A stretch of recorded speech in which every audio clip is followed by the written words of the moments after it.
Hello दोस्तों, welcome. इस video में हम क्लास 9th मैथ्स के चैप्टर नंबर 14 सांख्यिकी के एमसीक्यूज़ करेंगे। और बाकी चैप्टर्स के अगर आपको एमसीक्यूज़ चाहिए तो आप डिस्क्रिप्शन बॉक्स में और कमेंट बॉक्स में प्लेलिस्ट प्राप्त कर सकते हैं, उसमें बाकी वीडियोस आपको मिल जाएंगे। तो शुरू करते हैं और पहला क्वेश्चन आपके सामने ये है। क्वेश्चन ये है कि यदि परिसर 38 है और न्यूनतम मान 82 है तो अधिकतम मान ज्ञात कीजिए। तो देखो, परिसर क्या होता है? परिसर होता है न्यूनतम मान और अधिकतम मान के बीच का अंतर। अब जो अधिकतम मान है इसको मैं h लिख लेता हूँ, यानी हाईएस्ट न्यूनतम को लोवेस्ट l लिख लेता हूँ, और परिसर को मैं r लिख लेता हूँ, रेंज। तो जो परिसर होता है ये अधिकतम मान माइनस न्यूनतम मान, ठीक है। जो सबसे ज़्यादा मान है और जो सबसे कम है उसको हम माइनस करते हैं तो उसका परिसर, रेंज उसकी आती है, ठीक है ना। तो ये तो है 38, हाईएस्ट हमें निकालना है, और जो न्यूनतम है लोवेस्ट वो है 82। तो 82 इस तरफ जाएगा तो ये प्लस हो जाएगा, और इस तरह से जो इसका आंसर है ये आ जाएगा 120, और हमारा ऑप्शन सी करेक्ट है। ओके, क्वेश्चन नंबर 2 है। तो यहाँ पर ये संख्याएं लिखी हैं, इनका परिसर पूछा गया है। तो परिसर, जैसा कि मैंने अभी आपको बताया था, परिसर यानी रेंज, ये अधिकतम हाईएस्ट वैल्यू जो होती है उसमें से न्यूनतम माइनस कर देते हैं, लोवेस्ट, ठीक है। अच्छा, अब सबसे अधिक कौन सी, इसमें सबसे न्यूनतम देखो तो सबसे न्यूनतम तो यहाँ पे 6 है। अच्छा, सबसे अधिकतम क्या है? 25, 25, 25, 30, 32, 32, 32, 32। ओके, तो 32 से कोई बड़ा नहीं है यहाँ पे, और 6 से कोई छोटा नहीं है। तो हम क्या करेंगे, 32 में से 6 को माइनस कर देंगे और ये आंसर 26 आ गया है। ऑप्शन डी करेक्ट है। क्वेश्चन नंबर 3 है, वर्ग 90 to 120 का वर्ग चिन्ह है। तो हमारे पास ये है और हमें इसका वर्ग चिन्ह बताना है। देखो कैसे निकालते हैं वर्ग चिन्ह का, मतलब इनके बिल्कुल मध्य में क्या आता है, इनके बीच में क्या आता है। तो इसके लिए क्या करते हैं, इन दोनों को प्लस करो और 2 से भाग दे दो, तो ये आ जाएगा प्लस करके 210, और 2 से भाग देंगे तो 105 आ जाएगा, और ये ऑप्शन बी करेक्ट है। अब हमारे पास है क्वेश्चन नंबर 4।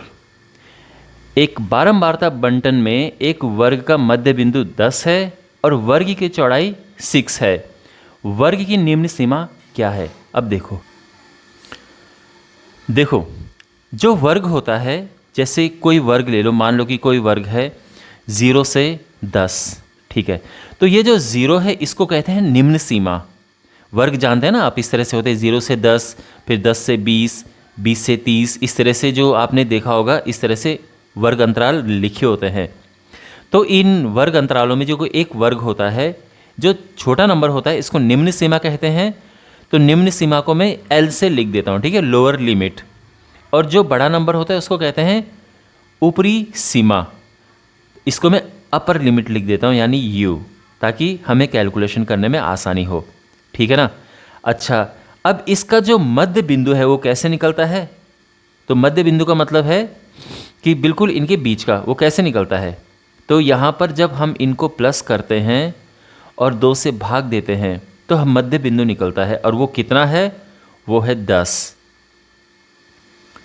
तो इस तरह से जब क्रॉस मल्टीप्लाई करेंगे तो L प्लस यू जो है ये 20 आ जाएगा, ठीक है ना। इतना तो आपको समझ आ गया होगा। वर्ग की चौड़ाई 6 है, तो वर्ग की चौड़ाई का क्या मतलब है कि बड़ा नंबर जो है उसमें से छोटा नंबर माइनस करो, यानी अपर वैल्यू में से, अपर लिमिट में से लोअर लिमिट माइनस करो, और ये 6 आ जाएगा, ठीक है ना। तो अब हमारे पास ये 2 समीकरण है, एक ये है और एक ये है, इनको हमें हल करना है। तो इस समीकरण को इसके नीचे लिखो। तो देखो यहाँ पर लिखा है L प्लस यू, तो L प्लस यू लिखो या U प्लस L लिखो, कोई प्रॉब्लम नहीं है, दोनों सेम होते हैं, प्लस में हम इधर उधर लिख सकते हैं। अब इसके बाद इनको सॉल्व करेंगे, तो प्लस करेंगे तो L से L कटेगा, और यहाँ पर 2U आ जाएगा 26, और U आ गया है 13। तो अगर अपर लिमिट पूछी हो, यानी ऊपरी सीमा पूछी हो, उच्च सीमा तो वो तो 13 आ जाएगा, लेकिन निम्न सीमा आप पूछे हो तो देखो कैसे, बड़ा आसान है। यहाँ पे इसमें रख दो, इसमें मान रख देते हैं, ठीक है ना। तो u तो है 13, l हमें निकालना है बराबर 20 और l आ जाएगा 7। तो ऑप्शन बी करेक्ट है, ठीक है। थोड़ा कैलकुलेशन थी इसमें, तो ध्यान रखो, एक तो आपको ये बात ध्यान रखनी है इसमें, और दूसरी आपको ये बात ध्यान रखनी है, और फिर इन दोनों से ही आपके आंसर आएंगे। ओके, अब हमारे पास है क्वेश्चन नंबर 5। किसी बारंबारता बंटन में 5 सतत वर्गों में से प्रत्येक की चौड़ाई 5 है। तो इसको कहने का क्या मतलब है इनका, ये ऐसा कहना चाह रहे हैं कि जैसे एक 0 से 5 है, फिर एक 5 से 10 है, फिर एक 10 से 15 है, तो ये 5-5 का इनमें अंतर है, इनकी चौड़ाई 5 है, ये इनके कहने का मतलब है। सबसे छोटे वर्ग की निम्न सीमा 10 है। अब लेकिन ये शुरू 10 से हो रहा है, ये बोल रहे हैं कि जो सबसे छोटा वर्ग है वो उसकी सीमा, निम्न सीमा 10 है, तो ये 10 से शुरू हो रहा है, ठीक है ना। यानी इनमें ये इससे छोटे वाले नहीं है, 10 से शुरू हो रहा है, फिर 15 से 20 होगा, 20 से 25 है, फिर 25 से 30 है, और 30 से 35, ठीक है ना। 10, 15, 20, 25, 30 ये है, और ये 5 वर्ग हैं, ये ऐसे लिखे हुए हैं। तो अब क्वेश्चन में क्या पूछा है, सबसे बड़े वर्ग की ऊपरी सीमा, सबसे बड़ा वर्ग ये है और इसकी ऊपरी सीमा 35 है, तो इसका ऑप्शन सी करेक्ट है। समझ गए ना आप। मान लीजिए एक सतत बारंबारता बंटन में एक वर्ग का मध्य बिंदु m है, ठीक है। यदि ऊपरी वर्ग सीमा l है, l ऊपरी सीमा दी है, तो हमें निम्न वर्ग सीमा ज्ञात करनी है, ठीक है। तो आप जानते हैं कि हमारे पास जो वर्ग अंतराल होता है, जैसे कि 0 से 10, 10 से 20, इनको वर्ग अंतराल कहते हैं। तो इसमें जो छोटा वाला है, मान लो कि ये हमारा वर्ग अंतराल है, तो इसमें जो ये लोअर वाला है ये हमें पता करना है, तो इसको हम बड़ा L नाम दे देते हैं, क्योंकि इन्होंने बड़े वाले को छोटा L नाम दे दिया है, तो हमें इसको ये नाम देना होगा, ठीक है ना। या कुछ और X लिख दो, कुछ भी लिख दो, हमें ये पता करना है। और इसमें उन्होंने ये लिखा है कि जो उच्च वर्ग सीमा है, ऊपरी वर्ग सीमा है, ये L है, ये क्वेश्चन में लिखा हुआ है। अच्छा, इनका मध्य बिंदु M है, तो देखो मध्य बिंदु क्या होता है, जब इनको प्लस करते हैं, 2 से भाग देते हैं, तो मध्य बिंदु निकलता है। अब ये क्रॉस मल्टीप्लाई करो तो 2m हो जाएगा, L प्लस L, और इस तरह से जो बड़ा L है, क्या कैसे होगा, छोटा L दूसरी तरफ जाएगा तो 2m माइनस L आ जाएगा, और इस तरह से हमारा ऑप्शन बी करेक्ट है। ओके वेल, अब हमारे पास है क्वेश्चन नंबर 7। बारंबारता बंटन के वर्ग चिन्ह इस तरह से दिए गए हैं, वर्ग चिन्ह 20 के संगत वर्ग है। तो देखो हमारे पास होते हैं पहले वर्ग अंतराल, उसके बाद आते हैं वर्ग चिन्ह। तो आपको पता होगा कि जब हम ऐसा लिखते हैं, जैसे हमने लिख दिया 0 से 10, फिर 10 से 20, फिर 20 से 30, तो इनके वर्ग चिन्ह क्या होते हैं, बिल्कुल इनके बीच में होते हैं। जैसे ये 5 है, ये 15 है, ये 25 है, इनके मध्य बिंदु यहाँ पर आते हैं, ठीक है ना। ऐसा ये वर्ग चिन्ह होते हैं। लेकिन अब क्वेश्चन में क्या लिखा है कि जो वर्ग चिन्ह है ये है 15, 20, 25, इस तरह से हैं। अच्छा, तो क्वेश्चन ये है कि जो 20 है इसके संगत में वर्ग अंतराल क्या होगा, यानी यहाँ पर क्या चीज़ होगी कि जिसका मध्य बिंदु ये आया होगा।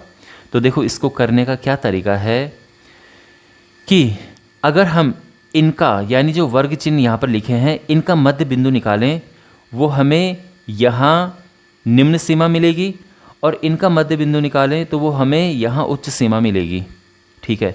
तो 15 और 20 जो है इसका मध्य बिंदु क्या है, तो ये आ जाएगा 35, 35/2 होता है 17.5। तो यहाँ पर जो निम्न सीमा है वो हो गई है 17.5, और जो उच्च सीमा है वो क्या होगी, तो उसके लिए हम क्या करेंगे, यहाँ इसको करेंगे 20 + 25/2 यानी 45/2, और ये हो जाएगा 22.5। तो यहाँ पर 22.5, तो इसका ऑप्शन बी करेक्ट है। ओके, इस तरह से निकाला जाता है। क्वेश्चन में ये लिखा है कि जो हमारे पास ये वर्ग अंतराल दिए गए हैं, इनमें 20 को कहाँ शामिल किया जाता है। अब ये बहुत इसमें ध्यान रखने वाली बात है कि जब भी हमारे पास इस तरह से लिखे होते हैं कि ये 10 से 20, 20 से 30 और आपको 20 को शामिल करना है, तो 20 इसमें आएगा या इसमें आएगा।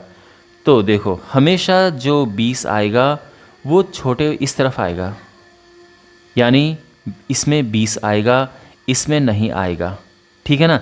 तो जब भी हम लिखते हैं 10 से 20, इसमें 20 नहीं होता है, 20 से 30, इसमें 30 नहीं होता है, 30 से 40, इसमें 40 नहीं होता है, ठीक है ना। अगर हमें 40 को रखना है तो फिर अगले वाले में आएगा वो 40 से 50 वाले में 40 आएगा, फिर यहाँ 50 नहीं होगा। तो इसका ध्यान रखना आप, ओके। तो ये ऑप्शन बी करेक्ट है। नेक्स्ट क्वेश्चन, निम्नलिखित आंकड़ों के लिए एक अंतराल ये है जिसमें 270 सम्मिलित नहीं है। इसको लेते हुए एक वर्गीकृत बारंबारता बंटन सारणी की रचना की जाती है। तो क्वेश्चन ये है कि इसकी क्या बारंबारता होगी, यानी 310 से 330 के बीच में कितने आएंगे, सीधा क्वेश्चन ये है। लेकिन 330 हमें नहीं लेना है, ध्यान रखना, 330 हमें नहीं लेना है। तो देखो 310 से लेके 330 तक देखो यहाँ पे कौन कौन आते हैं। तो यहाँ पर कौन कौन है, ये है, एक तो ये आ गया है, ठीक है, ये भी है, उसके बाद 320 है, 319 है, फिर 318 है, फिर इसके बाद 330 नहीं है, ध्यान रखना, तो इसको मत लेना, 316 है। अब कितने हो गए ये, 1 2 3 4 5 6, ऑप्शन सी करेक्ट है। क्वेश्चन नंबर 10 है, निम्नलिखित आंकड़ों के लिए एक वर्ग 63 से 72 है जिसमें 72 सम्मिलित है। लेते हुए बराबर मापों के वर्ग वाली एक वर्गीकृत बारंबारता सारणी की रचना की जाती है, तो बंटन में वर्गों की संख्या क्या होगी। देखो, वर्गों की संख्या क्या होगी का मतलब ये है कि जैसे आप जानते हैं ना, वर्ग जब हम इस तरह से बनाते हैं कि 0 से 5, 5 से 10, 10 से 15, 15 से 20, तो ऐसे वर्ग कितने होंगे कुल मिलाकर। जैसे ये यहाँ पर टोटल 4 वर्ग मैंने लिखे हैं, तो यही क्वेश्चन है कि वर्गों की संख्या क्या होगी। अच्छा, तो यहाँ पर वर्ग जो है एक 63 से 72 हमें लेना है जिसमें 72 सम्मिलित है। अब ये बहुत इंपॉर्टेंट बात है, समझो। पिछला क्वेश्चन आपको याद होगा कि हमने यहाँ पर जब ये वर्ग लिया था तो इसमें 270 को शामिल नहीं किया था, यानी जो ऊपरी सीमा है उसको शामिल नहीं किया था। इसमें हम ऊपरी सीमा को शामिल कर रहे हैं। ऐसा क्यों कर रहे हैं? ऐसा हम इसलिए कर रहे हैं, देखो, जब हमारे पास सतत यानी कंटिन्यूअस फ्रीक्वेंसी डिस्ट्रीब्यूशन होता है, जैसे मान लो कि हमारे पास है 0 से 10, 10 से 20, 20 से 30, 30 से 40, इस तरह से जब हमारे पास होता है तो हम, अब आप देख सकते हैं 10 इधर भी है और इधर भी है, 20 इधर और इधर दोनों जगह है, 30 इधर और इधर दोनों जगह है। तो ये होता है कंटिन्यूअस यानी सतत। तो इस अवस्था में, इस केस में हम जो ये यहाँ पर है इसको नहीं लेते हैं, ठीक है ना, ऊपरी सीमा को नहीं उसमें शामिल करते हैं। यानी अगर हमें 20 लेना होगा तो हम यहाँ नहीं लेंगे, हम इसमें लेंगे। अगर 30 लेना हो तो हम इसमें नहीं लेंगे, हम इसमें लेंगे। तो ये होता है सम्मिलित नहीं करना। अब सम्मिलित कब करते हैं? तो अगर यही हम इस तरह से बना दें कि 1 से 10, फिर 11 से 20, 21 से 30, 31 से 40, 41 से 50, इसमें हम इन्हें लेते हैं, इसमें हम इन्हें शामिल करते हैं, क्योंकि ये सतत नहीं है। आप देख सकते हैं ये 10 और ये 11 है, कंटिन्यूअस नहीं है ना, ये 20 और ये 21 है, तो इसमें हम ऊपरी सीमा को लेते हैं। यही है यहाँ पर कहा गया है कि 72 सम्मिलित है, यानी ऊपरी सीमा उसमें सम्मिलित है। तो यानी ये कंटिन्यूअस नहीं है, ये डिसकंटिन्यूअस है, ठीक है। तो जब हम इसके वर्ग बनाएंगे तो वो कंटिन्यू नहीं होंगे। अब हमने इसकी एक सारणी बनानी है और केवल वर्गों की संख्या हमें बतानी है। तो केवल वर्गों की संख्या बतानी है तो केवल वर्ग हम बनाएंगे, ठीक है, पूरी सारणी बनाने की आवश्यकता नहीं है। अच्छा, तो इसके लिए देखो, तो सबसे पहले सबसे छोटा वर्ग क्या होगा, सबसे बड़ा वर्ग क्या होगा, ये हमें देखना है। तो यहाँ पर सबसे छोटी संख्या क्या है? तो आप देख सकते हैं ये सबसे छोटी संख्या यहाँ पर है 14। इससे छोटा कुछ है यहाँ पे? नहीं है। सबसे बड़ी संख्या 112 है। इससे बड़ा कुछ है यहाँ पे? इससे बड़ा तो कोई और नंबर नहीं है। ओके, तो यानी हमें इस तरह से वर्ग बनाने हैं कि उसमें सबसे छोटा वाला भी शामिल हो जाए और सबसे बड़ा वाला भी आ जाए। ठीक है, ओके। तो हमें जो दिया गया है वो है 63 से लेके 72 तक, ये तो होना ही होना चाहिए। अब हम क्या करेंगे, इससे बड़े बनाएंगे और इससे छोटे बनाएंगे हम। तो देखो, इससे बड़े बनाते हैं तो क्या होगा, 63 से 72, इससे बड़ा होगा 73 से 82, 83 से 92, 93 से 103, 102, 103 से 112, 112 तक ही लेंगे क्योंकि 112 सम्मिलित है और इसमें ये वाला आ जाएगा। अब इससे छोटे बनाते हैं तो इससे छोटा क्या है, देखो ये आएगा 53 से 62, फिर 43 से 52, 33 से 42, 23 से 32, 13 से 22। तो जो सबसे बड़ा है वो इसमें आ जाएगा, सबसे छोटा इसमें आ जाएगा। तो यानी कहने का मतलब ये है कि इससे छोटा बनाने की आवश्यकता नहीं है और इससे बड़ा बनाने की आवश्यकता नहीं है। तो बस यही वर्ग होंगे। अब गिन लेते हैं कितने हैं, 1 2 3 4 5 6 7 8 9 10 और इसका ऑप्शन बी करेक्ट है। Okay, clear. चलिए अब अगला क्वेश्चन देखते हैं। 5 संख्याओं का माध्य 30 है। यदि 1 को हटा दिया जाए तो उसका माध्य 28 हो जाता है। हटाई गई संख्या बताइए। 5 संख्याओं का माध्य है 30, तो उनका योग क्या होगा, गुणा कर दो 150, यानी 5 संख्याओं का योग 150 हो गया। अब 1 को हटा दिया तो 4 संख्याएं बची और उनका माध्य यानी जो औसत है माध्य 28 हो गया है। तो इनका योग क्या होगा, 4 को गुणा कर देते हैं तो ये आएगा 112।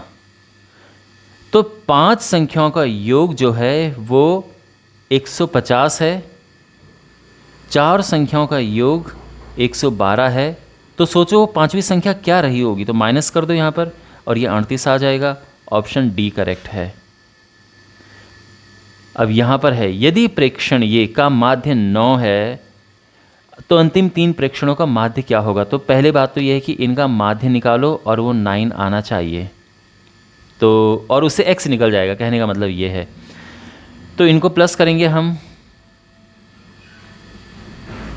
x + 5, x + 7, x + 10, इनको 5 से भाग देंगे क्योंकि टोटल 5 प्रेक्षण है और इनका माध्य 9 है। तो ये हो जाएगा 5x + 3 5 7 10, इनको प्लस करके क्या आएगा, तो 5 3 8 7 15 10 25 और इसको हम भाग देंगे 5 से तो ये आ जाएगा 9। अब क्रॉस मल्टीप्लाई करेंगे तो 5x + 25 आ गया है हमारा 45, 5x आ जाएगा 20 और x आ जाएगा 4। ठीक है, ओके। अगर x हमारा 4 है तो अंतिम 3 प्रेक्षण जो हैं वो ये हैं, क्या होंगे। तो देखो, जो हमारा ये वाला प्रेक्षण होगा तो ये होगा 5 और 4 9, क्योंकि x 4 है और 5 का प्लस हो जाएगा 9। अगर मैं इसकी बात करूं तो 7 और 4 11 और अगर मैं इसकी बात करूं तो ये 14 हो गया है। ठीक है, तो क्या करना है, इनका औसत ज्ञात करना है, इनका माध्य ज्ञात करना है। तो प्लस करके 3 से डिवाइड करो तो क्या आएगा, ये 20 30 34, 34/3। तो ये 34/3 होता है, 3 × 3 3 × 3 1/3। तो ये ऑप्शन सी करेक्ट है। ओके, समझ गए।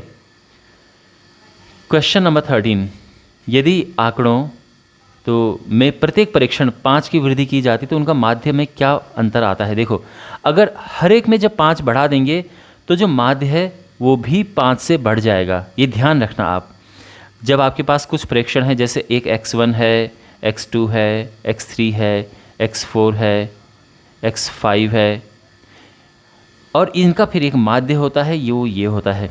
तो जो भी हम यहाँ करते हैं वो यहाँ उसमें अंतर हमें दिख जाता है। अगर हम यहाँ प्रत्येक परीक्षण में 5 प्लस करेंगे तो यहाँ भी 5 प्लस होगा। अगर हम यहाँ प्रत्येक परीक्षण में माइनस करेंगे तो यहाँ भी माइनस होगा। अगर यहाँ प्रत्येक प्रेक्षण में गुणा करेंगे तो यहाँ भी गुणा होगा, और यहाँ प्रत्येक प्रेक्षण में भाग देंगे तो यहाँ भी भाग होगा। ये चीज़ आप ध्यान रखना। ओके, तो क्वेश्चन में ये है कि प्रत्येक प्रेक्षण में 5 की वृद्धि की जाती है, तो माध्य में भी 5 की वृद्धि हो जाएगी। ओके, क्वेश्चन नंबर 14, 100 प्रेक्षणों का माध्य 50 है। यदि इसमें से एक प्रेक्षण 50 को 150 से प्रतिस्थापित कर दिया जाए तो परिणामी माध्य क्या होगा। देखो, हमारे पास 100 प्रेक्षण थे, ठीक है, उनका माध्य 50 था, तो उनका योग कितना होगा, उनका टोटल कितना होगा। तो ये ध्यान रखना, टोटल इस तरह से निकालते हैं, जितने प्रेक्षण हैं और जो माध्य है इनका आपस में गुणा कर दो तो उनका योग आ जाएगा। तो ये है 5000। अच्छा, अब इसमें कोई एक प्रेक्षण 50 था, उसको हटा दिया और 150 को अंदर भर दिया, तो हम इसमें से 50 को तो माइनस करेंगे, लेकिन 150 को हम प्लस कर देंगे। तो अब इससे क्या होगा, तो 50 माइनस होगा, 150 प्लस होगा, तो यानी ओवरऑल इसमें 100 जुड़ गया है, तो 5100 इसका टोटल आ जाएगा। और अब माध्य क्या होगा, तो देखो ये है कुल योग और हमारे पास प्रेक्षण है 100, तो भाग दे देंगे तो माध्य आ जाएगा 51, है ना। आप जानते हैं फॉर्मूला कि माध्य बराबर सम ऑफ ऑब्जर्वेशंस, यानी प्रेक्षणों का योग बटे प्रेक्षणों की संख्या, नंबर ऑफ ऑब्जर्वेशंस। तो योग तो हमारा ये है और प्रेक्षणों की संख्या ये है, डिवाइड करके ये हमारा आंसर आ गया है। ओके, तो ऑप्शन इसका बी करेक्ट है। क्वेश्चन नंबर 15, 50 संख्याएं दी हुई हैं, इनमें से प्रत्येक संख्या को 53 से घटाया जाता है और इस प्रकार प्राप्त संख्याओं का माध्य ये पाया जाता है, तो दी गई संख्याओं का माध्य है। ओके, तो यहाँ पर देखो बहुत सिंपल है, सीधा तो आप ये कर सकते हैं कि ये तो है हमारा जिससे कि घटाया गया है, पुराना माध्य हमारा ये था और घटा के ये आया है -3.5। तो जब हम x बार ये निकालेंगे, यानी माध्य जब हम निकालेंगे, ये माध्य का सिंबल होता है, ध्यान रखना है माध्य होता है, ठीक है ना। तो जब हम ये निकालेंगे तो क्या होगा, ये 53 और ये प्लस में आ जाएगा और ये हमारा आंसर आ जाएगा 56.5 और इसका ऑप्शन डी करेक्ट है। ओके, ये तो इसका सिंपल तरीका। ऐसा हमने क्यों किया, क्योंकि लिखा है प्रत्येक संख्या को 53 से घटाया जाता है। ध्यान रखना, प्रत्येक संख्या में से 53 को नहीं घटाया जाता है, प्रत्येक संख्या को 53 से घटाया जाता है। तो 53 में से हमने सीधे माध्य को ही घटा दिया और उसके बाद जो संख्याएं आई उसका माध्य ये। तो ये तो एक शॉर्टकट तरीका करने का है। अगर आप पूरा कन्विंस होना चाहते हो कि ऐसा क्यों हुआ है, तो यहाँ पर मैं आपको पूरा डिटेल में समझा देता हूँ। देखो, तो मान लीजिए कि जो संख्याएं थी वो थी x1, x2, x3 और इस तरह से टोटल xn संख्याएं थी। इनका माध्य अगर हम निकालेंगे तो क्या करना पड़ेगा, इनको प्लस करना पड़ेगा, n से भाग देना पड़ेगा और इस तरह से इनका माध्य आएगा। अब है क्या कि ये पहली बात तो ये कि संख्याएं 50 हैं, तो n जो है वो हम ले लेंगे 50, तो ये तो है 50। अच्छा, अगर हमें यहाँ पर लिखना हो कि x1 plus x2 plus x3 up to xn, ये क्या होगा, तो 50 के यहाँ गुणा कर देंगे, तो 50 गुणा x बार। ध्यान रखो अगेन ये माध्य है। ओके, अच्छा यहाँ तक समझ आ गया। अब प्रत्येक संख्या को 53 में से घटाया जाता है, तो 53 में से हमने प्रत्येक संख्या को घटाया। 53 में से हमने x1 को घटाया, फिर 53 में से हमने x2 को घटाया, फिर 53 में से हमने x3 को घटाया और इस तरह से 53 में से हमने x50 को भी घटाया, क्योंकि टोटल 50 हैं। हो गया, यहाँ तक समझ आ गया। और इनका जो माध्य है, यानी घटाने के बाद, तो माध्य कैसे निकालते हैं, 50 यानी जितने नंबर हैं उनको उनसे भाग दे देंगे और अब ये माध्य आता है 3.5 माइनस में। यहाँ तक सब क्लियर है। अच्छा, अब आगे देखो इसमें क्या होगा। 53 कितनी बार है यहाँ पे? 53 टोटल 50 बार है, यानी 53 गुणा 50, और बाकी हम यहाँ पे लिख देंगे x1 plus x2 plus x3 x50।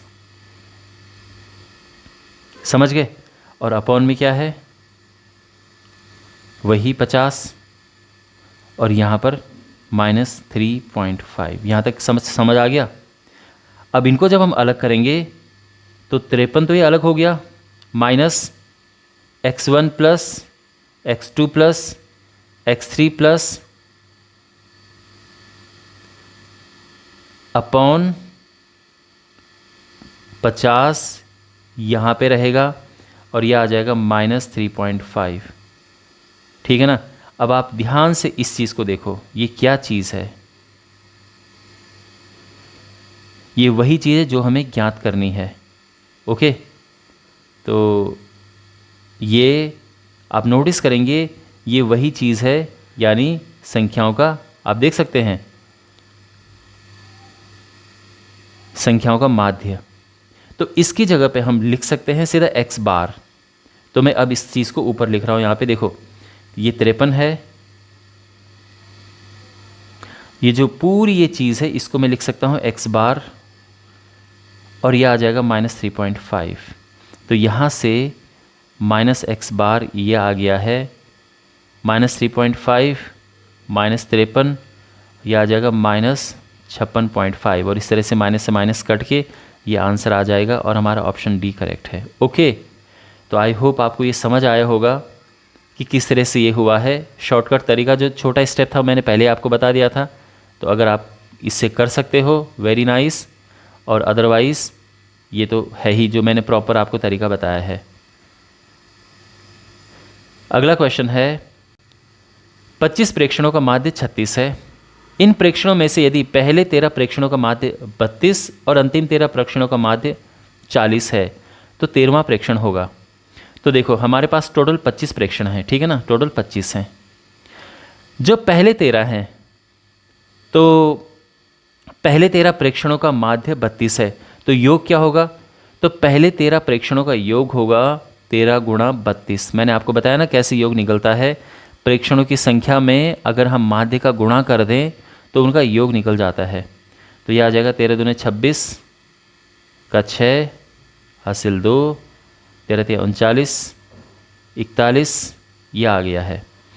अच्छा, अब जो अंतिम 13 हैं उनका माध्य 40 है, तो यहाँ भी योग निकालते हैं। अंतिम 13 में 40 का गुणा करेंगे हम, तो 13 चौको 52, और ये आ जाएगा।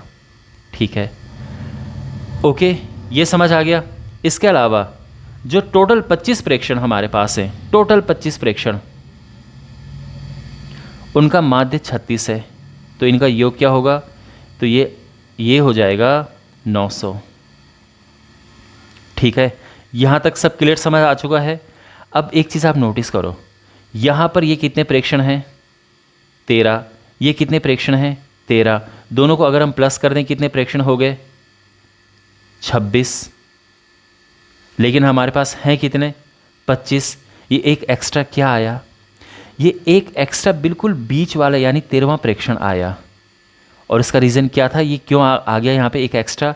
क्योंकि हमने इस 13वें प्रेक्षण को हमने इसके साथ भी लिया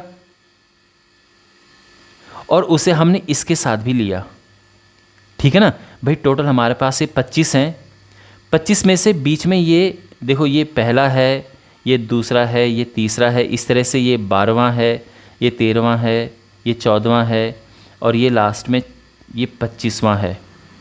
तो जब हम शुरू के 13 लेंगे तो उसमें यहाँ तक आएंगे, जब लास्ट के 13 लेंगे तो उसमें यहाँ तक आएंगे। तो आप देख सकते हैं 13 इसमें 2 बार आता है। तो इसके लिए आप क्या करेंगे? इनको प्लस कर दो। प्लस करके क्या आएगा? ये आएगा 6 3 9 936, और इसको माइनस कर दो इसमें से। तो जो एक एक्स्ट्रा 13 हमने लिया था वो हट जाएगा यहाँ से, यानी 13वां प्रेक्षण जो हमने एक्स्ट्रा लिया था वो हट जाएगा, और ये ऑप्शन बी करेक्ट है। Okay, question number 17। यहाँ पर हमें इनका माध्यक बताना है, मीडियन। देखो माध्यक के लिए क्या करते हैं, इसको सबसे पहले हम इंक्रीजिंग ऑर्डर में यानी बढ़ते क्रम में लिखते हैं। तो सबसे छोटा है यहाँ पर 22, फिर उसके बाद है 34, फिर उसके बाद है 39, फिर है 39 के बाद है 45, इसके बाद है 54 और 54 दो बार है, ठीक है, उसको दो बार लिख देंगे। फिर है 56, फिर है 68, 78, 84 सब कवर हो चुके हैं, ठीक है। ये लेना चाहिए हमें 1 2 3 4 5 6 7 8 9 10, यहाँ पर 1 2 3 4 5 6 7 8 9 10, ठीक है, ओके।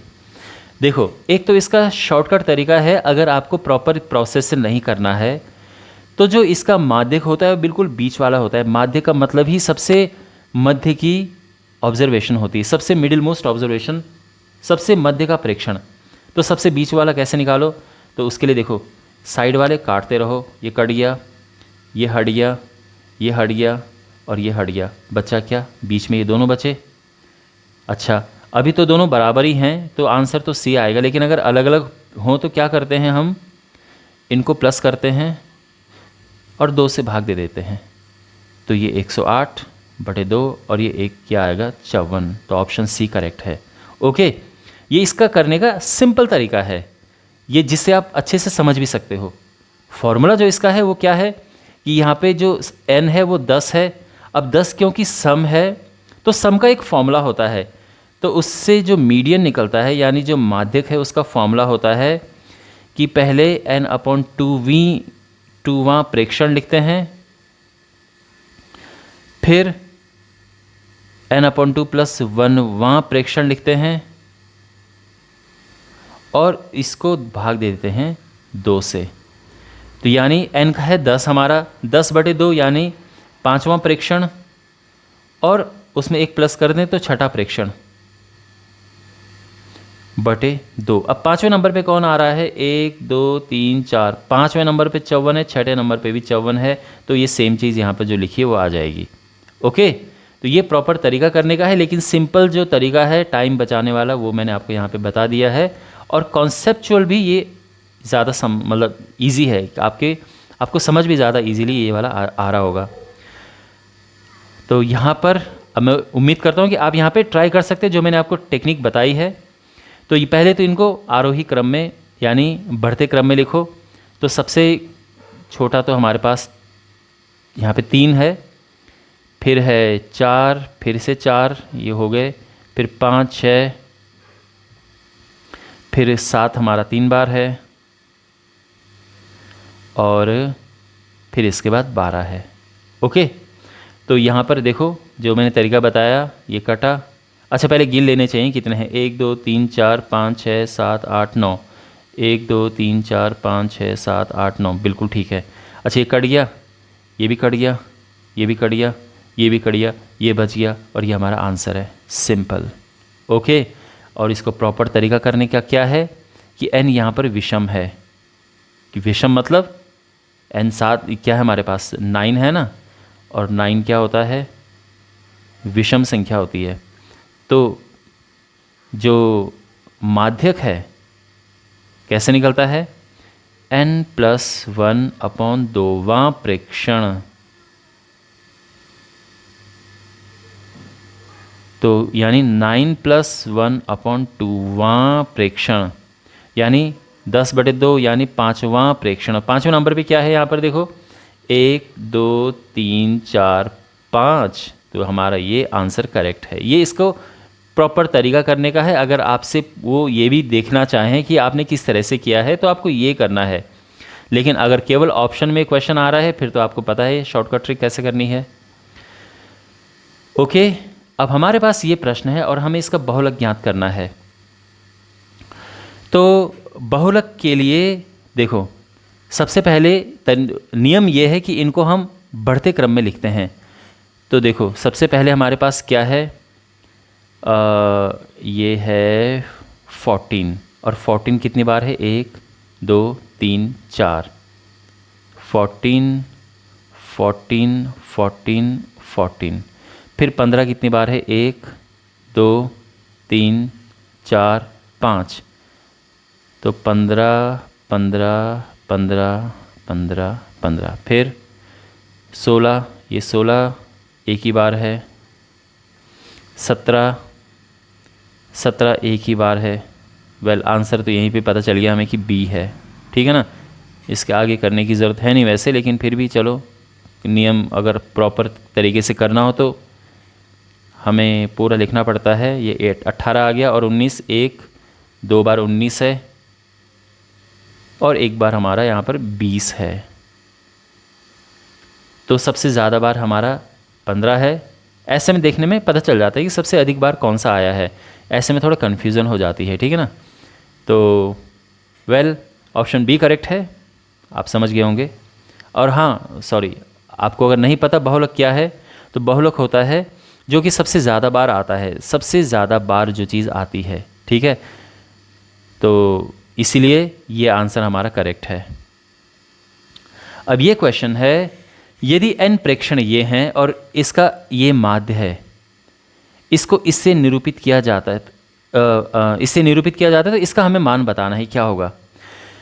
देखो इसका मान 0 आएगा। अब कैसे आएगा, देखो यहाँ पर पहली बात तो ये कि अगर आपको ये नहीं पता ये क्या चीज़ है, ये सिग्मा होता है। सिग्मा का मतलब योग।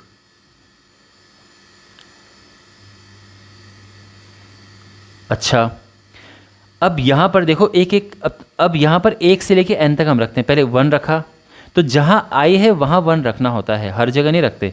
तो ये 1 रखा, ये तो एज इट इज़ आएगा क्योंकि वहाँ पे i तो है नहीं।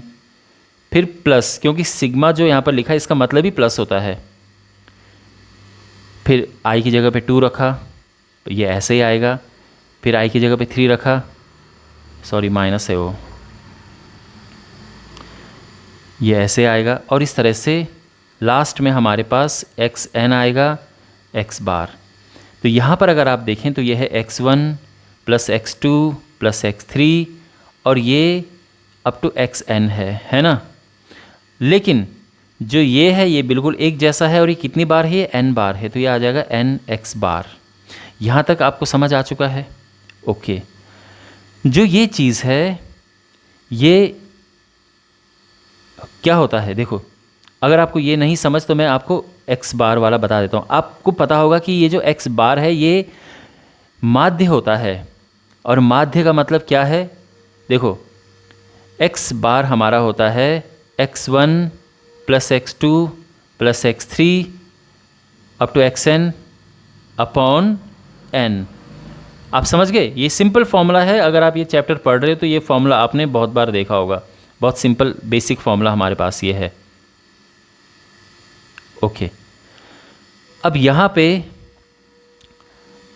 अगर हम केवल ये ऊपर वाले का मान निकालना चाहें जो कि यहाँ पर लिखा हुआ है, तो क्या होगा, तो सीधी सी बात ये है कि क्रॉस मल्टीप्लाई कर देंगे, तो ये आ जाएगा x बार इंटू n। समझ गए ना। अच्छा, और ये जो यहाँ पर लिखा है ये एज इट इज़ आ जाएगा, तो ये 0 आ जाएगा, ओके। तो आई होप ये चीज़ आपको क्लियर हो चुकी होगी कि 0 क्यों है। और मैं इसको अगर एक और तरीके से, अगर आपको शायद ये अगर मुश्किल लग रहा हो, तो मैं एक छोटा सा और तरीका, यही है बस थोड़ा इसमें चेंज है हल्का सा। देखो हम इसको लिख सकते हैं as it is x1 plus x2 plus x3 xn, ठीक है, माइनस n। जो x बार है ये तो फॉर्मूला आप जानते ही हैं, x1 plus x2 plus x3 up to xn upon n।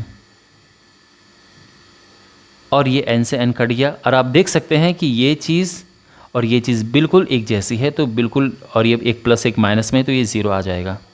तो ये भी आप कर सकते हैं इस तरह से, ओके। अब हमारे पास ये है क्वेश्चन नंबर 21। इनका माध्य x है, x बार, और इनका माध्य y बार है, और अब यहाँ से लेके पूरे यहाँ तक इनका माध्य z बार है, तो z बार किसके बराबर होगा? देखो पहली बात तो ये कि इसका ऑप्शन बी करेक्ट है। अभी क्यों है ये मैं आपको समझाता हूँ। तो पहली शर्त जो है, अगर आप पहली शर्त पे जाएं जो ये लिखी है, तो इसके अनुसार x1 plus x2 plus x3 plus xn upon n, ये होगा x बार। अगेन माध्य का बेसिक फॉर्मूला है। दूसरा y1 plus y2 plus y3 up to yn upon n बराबर y बार, ये माध्य का बेसिक फॉर्मूला अगेन। अब अगर आप तीसरा देखो यहाँ पर x1 plus x2 plus x3, ये तो xn तक है, साथ में इसमें y1 भी प्लस हो रखा, y1 plus y2 plus y3 up to yn। जब आप इसको भाग देंगे तो किससे भाग देना, ध्यान रखना इसको 2n से भाग देना है, क्योंकि n हमारे पास x है और n ही y है, तो वो टोटल 2n हो गए हैं, और ये है z बार। इतना समझ आ गया है? ओके। अब यहाँ पर देखो 1/2 अलग ले लो, और ये n अब नीचे है, अंदर है, तो ये हो जाएगा x1 plus x2 plus x3। देखो ये 2 मैंने अलग से बाहर लिख दिया है, ठीक है ना। x1 plus x2 plus x3 up to xn upon n, ये जो अंदर n है ये यहाँ पर आ जाएगा, plus y1 plus y2 plus y3, ये यहाँ पर अपॉन n ये आ जाएगा, और ये किसके इक्वल है? z बार, ठीक है ना। अब आप नोटिस करो यहाँ पर कि ये जो चीज़ है ये बिल्कुल ये है, ठीक है ना, और ये जो चीज़ यहाँ पर लिखी है ये बिल्कुल ये है, ठीक है ना। तो इसका मतलब क्या है कि यहाँ पर लिख सकते हैं हम x बार, ठीक है ना, मीन्स ये हम यहाँ पर लिख देंगे प्लस y बार, यानी ये हम यहाँ पर लिख देंगे बराबर z बार, और इस तरह से z बार आ चुका है x बार प्लस y बार अपॉन 2, और ऑप्शन बी करेक्ट है। ओके, तो आई होप आपको ये अच्छे से समझ आया होगा। अब हम अगले प्रश्न की ओर बढ़ते हैं। अब ये है, यदि x1 x2 x3 बार ये सब माध्य के सिंबल होते हैं, इनके माध्य हैं, यानी जो n1 प्रेक्षण हैं उनका माध्य x1 है, जो n2 प्रेक्षण हैं उनका माध्य x2 है, जो n3 प्रेक्षण उनका मान x3, और इसी तरह से जो ये प्रेक्षण है इनका मान xn ये है। तो फिर सबका क्या माध्य होगा? सबको अगर हम प्लस कर दें तो देखो इसमें क्या है कि हमारे पास जो प्रेक्षण हैं n1 प्रेक्षण इनका x1 है, जो n2 प्रेक्षण है x2 है, और फाइनली जब हमारे पास n प्रेक्षण है तो ये xn हो गया है। इनका गुणा करते हैं तो ये आ जाएगा nx बार, ये आ जाएगा n2 x2 बार, और यहाँ पर गुणा करके ऐसे ऐसे गुणा करते रहेंगे तो n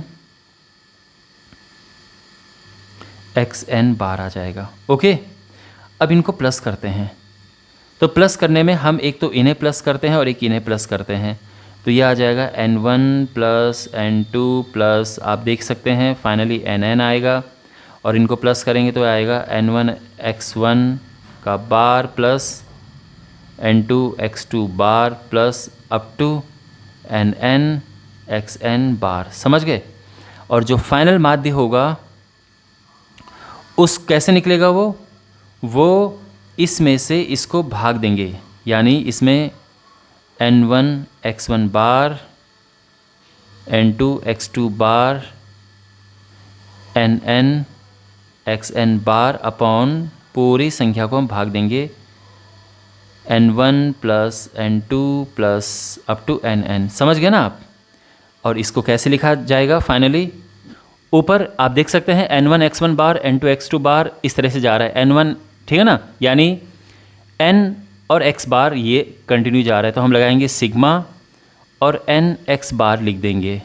नीचे क्या है n1 n2, तो बेसिकली n आ रहा है। अब जहाँ भी 1 2 3 4 है वहाँ पे लग जाएगा i, तो i यहाँ पे आ जाएगा। और i कहाँ से कहाँ तक है, 1 से लेके n तक है। ओके, तो हमारा ऑप्शन सी करेक्ट है। नेक्स्ट क्वेश्चन ये है, तो एक तालिका यहाँ पर दी है और 165 सेंटीमीटर से कम ऊंचाई वाले छात्रों की संख्या कितनी है। तो 165 सेंटीमीटर से कम, तो यानी आप देख सकते हैं 165 यहाँ पर है, इससे कम, क्योंकि इसको तो ले नहीं सकते हम, ये ज़्यादा हो जाएगा, तो इससे कम वाले ये तीनों आएंगे। तो इसमें 12 है, 9 है और 14, ये तीनों हैं, तो ये कितने हो जाएंगे, 12 9 21 35। तो ऑप्शन ये डी करेक्ट है। ओके, अगला क्वेश्चन है, यदि निम्नलिखित आंकड़ों में संख्या 66 ने 30 को प्रतिस्थापित किया है तो परिसर क्या होगा।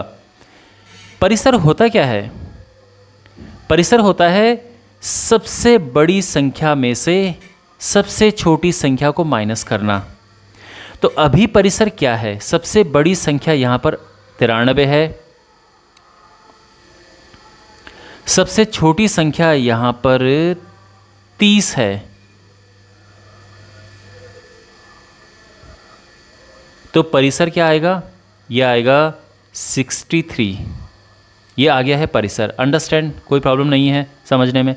अगर मैं 66, अगर मैं यहाँ पर इसको हटा दूँ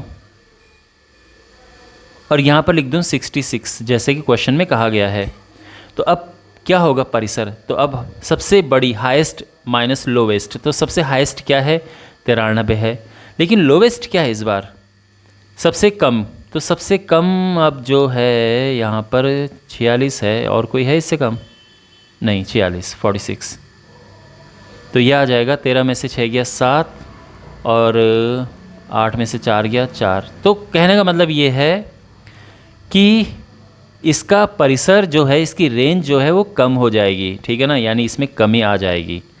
तो ये ऑप्शन बी करेक्ट है। ओके, एंड फाइनली हमारे पास ये क्वेश्चन है, एक बल्लेबाज अपनी 12वीं पारी में 63 रन का स्कोर बनाता है और वहाँ से उसका औसत स्कोर 2 से बढ़ जाता है, तो 12वीं पारी के बाद औसत क्या है। तो देखो 11 पारियों में उसका औसत x मान लीजिए, तो योग क्या होगा, योग होगा 11x। आपको पता है ना कि प्रेक्षणों की संख्या में औसत का गुणा करके योग आ जाता है। तो यानी इतने उतने उसने रन बनाए थे 11 पारियों में, जहाँ पर x उसका पुराना औसत था, पुराना औसत, ठीक है। 12 पारियों के बाद जो उसका औसत है वो 2 से बढ़ गया है, तो कुल योग कितना होगा, ये हो जाएगा 12 गुणा x प्लस 2, यानी 11 पारियों का योग ये था, फिर उसने इतने रन और बनाए और अब 12 पारियों के बाद टोटल योग ये हो चुका है। अब ये समझ गए ना आप, ये जो चीज़ है ये 11 पारियों तक है, उसमें ये है 11 पारियों का योग, और यहाँ पर ये जो है ये 12 पारियों तक का टोटल हिसाब किताब है, जहाँ पर ये है 12 पारियों का योग। तो 11 पारियों के योग में, यानी 11 पारियों तक उसने कोई रन बनाए, ठीक है, मान लो कि उसने 11 पारियों तक बनाए थे 450 रन। अब 12वीं पारी में उसने 63 रन और बनाए, तो 12 पारियों का योग कितना होगा, उसका जो भी होगा इस तरह से लिखा गया है। तो अब हमने यहाँ पर इसको सिंप्लीफाई करना है और x का मान ज्ञात करना है। तो ये हो जाएगा 11x plus 63 is equal to 12x plus 24। अब 11 इस तरफ जाएगा तो केवल 1x बच जाएगा और 24 उधर जाएगा, तो 63 माइनस 24 हो जाएगा, और ये है 30, ये क्या हो जाएगा 63 में से 24, ये है 39। ओके, ये आंसर समझ आ गया। ये है 39, इनको माइनस करके ये क्या है, ये 39 क्या है, ये उसका पुराना औसत है। हमें नया औसत ज्ञात करना है ना। 12 का बाद 12 पारियों के बाद का औसत ज्ञात करना है, जो 2 से बढ़ गया था। तो 39 2 से बढ़ गया तो ये 41 आ जाएगा। ओके, तो इसी के साथ ये वीडियो समाप्त होता है। आई होप आपको ये वीडियो यूज़फुल लगा होगा। अगर आपको वीडियो अच्छा लगा है तो आप चैनल को सब्सक्राइब करें और इस वीडियो को अपने क्लासमेट्स के साथ में ज़रूर शेयर करें। Thanks for watching.